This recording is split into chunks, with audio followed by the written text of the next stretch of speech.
Jadi di sini saya akan menjelaskan tentang apa sih sistem reproduksi. Sistem reproduksi ialah suatu sistem atau alat yang digunakan oleh semua makhluk hidup untuk berkembang biak atau membuat suatu keturunan, khususnya pada manusia. Yang pertama, reproduksi pada pria, yaitu ada penis. Penis adalah organ seks pria yang terdiri dari 3 bagian utama, yaitu pangkal atau radix, kedua ada batang atau korpus, dan yang ketiga ada kepala atau glans. Pada umumnya, organ ini akan mencapai ukuran maksimalnya pada selama masa pubertas. Pada ujung kepala penis terdapat juga uretra yang merupakan saluran untuk mengeluarkan urin dari tubuh. Saluran ini juga berfungsi untuk mengeluarkan cairan mani ketika mencapai klimaks ataupun orgasme. Pada sepanjang batang penis terdapat jaringan yang dinamakan corpus cavernosum. Saat jaringan ini dipenuhi darah, maka penis akan menjadi kaku dan mengalami ereksi. Kemudian yang kedua adalah skrotum. Skrotum merupakan sebuah kantong kulit yang longgar dan menggantung di belakang penis. Di dalam skrotum terdapat sepasang organ sekaligus kelenjar yang disebut testis. Selain melindungi testis, skrotum juga mendukung fungsi testis dalam memproduksi sperma. Otot-otot khusus pada dinding skrotum memungkinkan testis untuk menjaga suhu optimal bagi produksi sperma. Dan yang ketiga yaitu testis. Testis merupakan organ berbentuk oval di dalam kantung sebelah kanan dan kiri bagian belakang penis. Fungsinya untuk memproduksi dan menyimpan sperma. Organ yang biasanya disebut buah zakar ini berperan juga dalam memproduksi hormon testosteron. Fungsi testosteron yaitu menghasilkan sperma dan memberi perubahan pada tubuh selama pubertas. Biasanya, testis pria akan mulai tumbuh sekitar usia 10-13 tahun. Ukuran testis pada pria berbeda-beda, tetapi rata-rata panjangnya sekitar 5-7,5 cm dengan lebar 2,5 cm. Ini merupakan saluran yang terletak di belakang testis, berfungsi membawa sperma dari testis menuju ke vas deferens untuk kemudian dikeluarkan melalui uretra. Yang kelima itu ada alat reproduksi bagian dalam. Ada vas deferens, yaitu saluran yang berfungsi sebagai jalur keluarnya sperma. Kemudian ada vesicula seminalis, kantong yang menempel pada vas deferens, berfungsi memproduksi air mani dan membantu proses ejakulasi. Selanjutnya adalah saluran ejakulasi. Saluran ini merupakan gabungan antara vesicula seminalis dan vas deferens. Kemudian ada uretra. Saluran ini untuk mengeluarkan air mani yang telah bercampur sperma ketika ejakulasi. Selanjutnya ada kelenjar prostat. Kelenjar dengan fungsi memproduksi cairan yang melindungi dan menutrisi sel sperma. Yang terakhir ada kelenjar bulboretral. Kelenjar yang memproduksi cairan untuk melumasi uretra dan menetralkan keasaman sisa urin di dalamnya. Kemudian reproduksi wanita. Sistem reproduksi wanita terbagi menjadi beberapa bagian dengan fungsi masing-masing. Berikut sejumlah organ reproduksi wanita beserta fungsinya. Yang pertama, vulva. Vulva adalah bagian luar dari alat reproduksi wanita yang bisa Anda lihat dengan mata telanjang.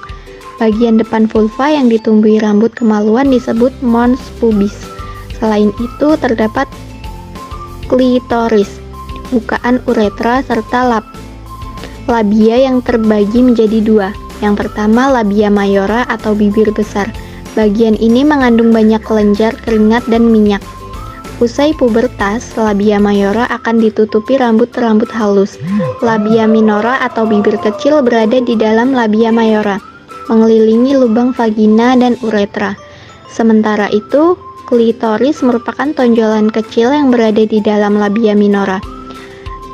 Klitoris dikelilingi banyak saraf, sehingga sangat sensitif terhadap rangsangan dan bisa menegang atau ereksi. Yang kedua yaitu vagina. Vagina merupakan saluran yang menghubungkan serviks atau leher rahim ke bagian luar tubuh. Letak vagina tepatnya di belakang kandung kemih, agak lebih rendah dari rahim.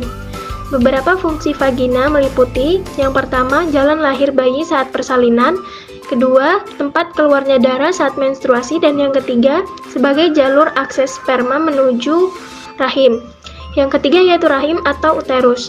Rahim merupakan organ kecil berongga yang berada di antara kandung kemih dan dubur.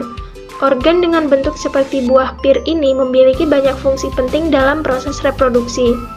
Selama siklus menstruasi normal, lapisan rahim atau endometrium akan menebal.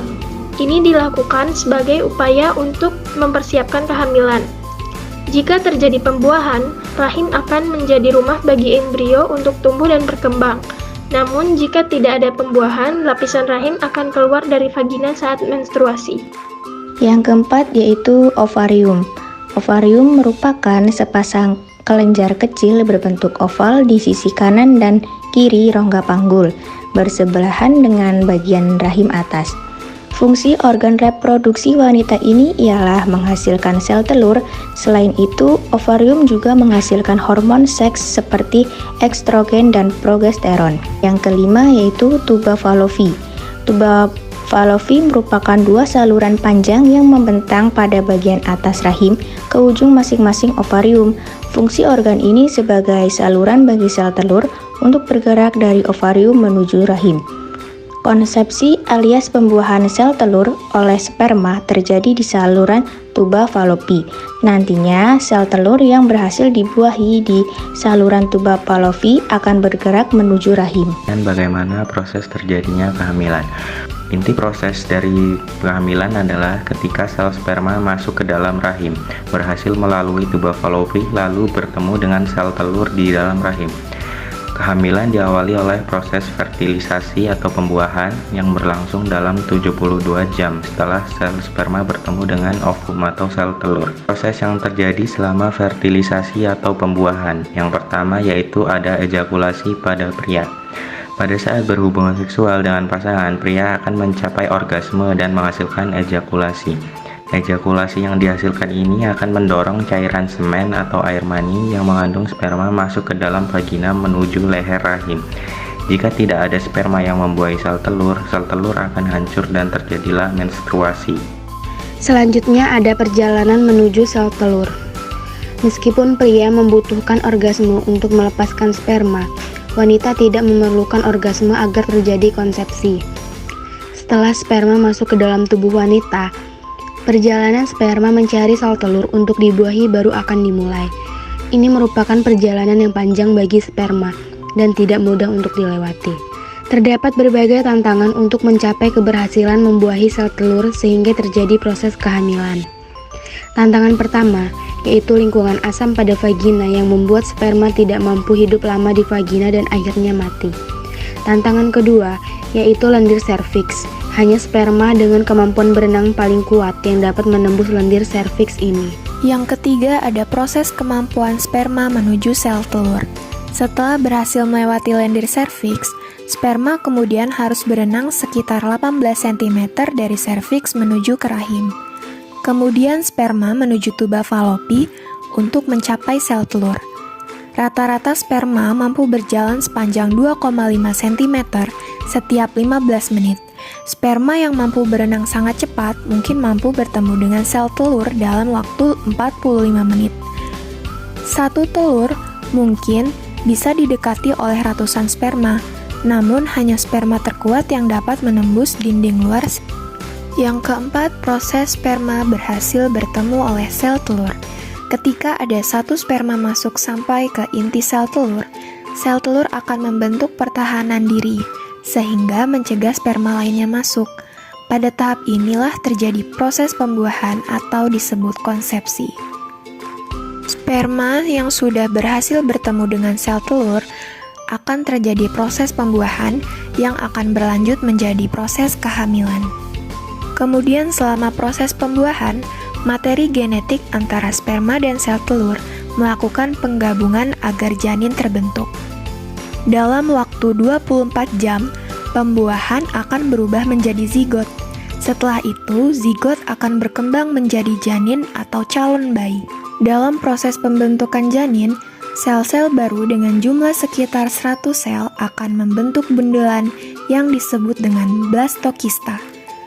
Blastokista ini kemudian akan berjalan menuju rahim dan dapat memakan waktu sampai 3 hari atau lebih. Di dalam rahim, kemudian blastokista akan menempel pada dinding rahim yang akan berkembang menjadi embrio dan plasenta. Perlu kita ketahui bahwa embrio adalah bakal janin yang ada di dalam rahim. dan bakal janin itu akan membutuhkan waktu sampai beberapa minggu, hingga kita duga bahwa proses kehamilan berhasil. Bakal janin atau embrio yang ada di dalam rahim akan berkembang menjadi calon bayi.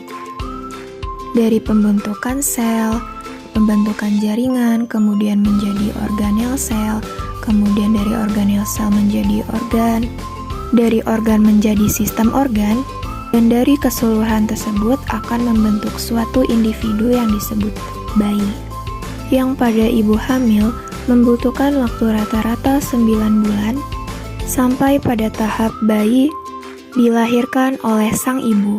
Berikut ini akan kami tampilkan proses kehamilan atau reproduksi dari awal terjadinya pembuahan hingga terjadinya pembentukan embrio atau calon bayi.